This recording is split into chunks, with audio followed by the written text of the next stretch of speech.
हात वरती करून टाळी का वाजवायची? टाळी का वाजवायची? टाळीचं महत्व काय?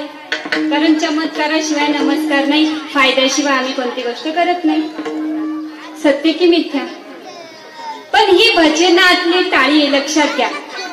आता आपण घरामध्ये जी टाळी वाजवतो ती वेगळी. महाराज, घरामध्ये जी ती टाळी वाजवतो ना ती वेगळी. सांगू का कोणती? सांगू? एकदा एक मच्छर माहिती ना कोण? ज्याला आपण चावतो. काही चुकीचं बोलले का? अच्छा, जो आपल्याला चावतो. नाही, आता कसं आहे, आमचं आडनाव आंधळ आहे त्याच्यामुळे आम्हाला काही दिसत नाही. डोळे असून आंधळ असो.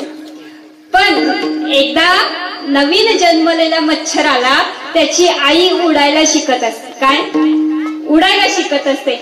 आणि जेव्हा ते बालक तिचं ते मच्छर उडून येतं, आता लेकराचं हित माऊलीचे चित्त, मग ते आपण असो किंवा अजून कोणी असो. आणि आईने विचारलं, बाळ, तुझा आजचा पहिला दिवस होता उडण्याचा, कसा होता? तो म्हणला, छान होता. कसा छान होता?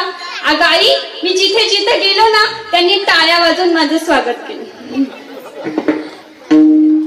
सत्य की मिथ्या? तेव्हा ती बालकाची, त्या मच्छराची माता सांगत आहे, अरे बाळ, ह्याच टाळ्यांपासून तुला सावध राहायचंय. खरंय की नाही बाबा? पण आपण जी टाळी वाजवतो, पण ती कुठे? जेव्हा धर्ममंडपामध्ये येऊन वाजवतो.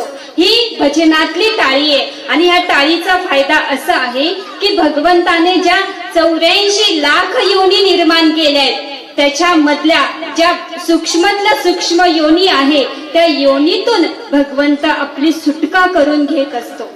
आणि अजून एक फायदा भगवंत सांगतो, जो माझी भजनातली टाळी वाजवेल त्याच्या हाताच्या आयुष्य रेषा आणि धनरेषा पण वाढतात बरं का. आता विश्वास देऊन सांगते, एकही हात खाली येणार नाही. विठाल.